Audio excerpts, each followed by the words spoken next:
What is going on, guys? It's Charity. Today's video is going to be the third episode of my Summer Fine Lean series, and in today's video we're going to be talking all about why you should be trying intermittent fasting and fasted workouts.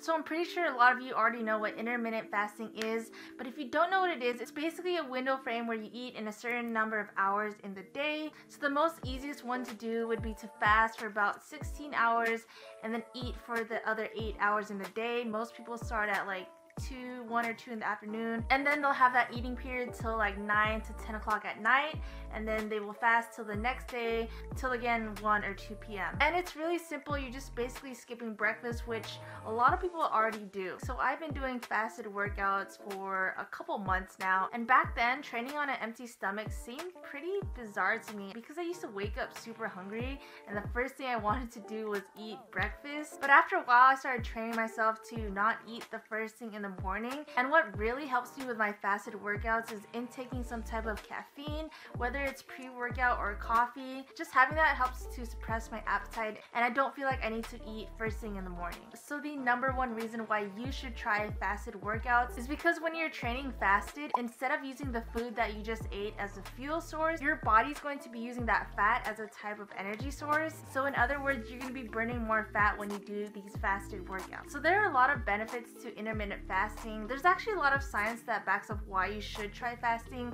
and I'm not going to go into that today because we're talking all about fasting to get lean. But the number one reason why you should try intermittent fasting is because when you're in a fasted state, instead of constantly burning sugars from the food you're consuming, your body starts to burn that fat, and the longer you are in these fasted states, the more fat you're going to be burning. So of course, intermittent fasting isn't for everyone. For me, when I started a couple months ago, it was hard for me to skip breakfast because I loved eating the first thing in the morning. But if your goal is trying to get lean for summer, then intermittent fasting plus being in a calorie deficit is really going to help you burn that fat and help you get lean. So hopefully this information helps some of you guys. As always, thank you so much for watching, and I'll see you in the next one.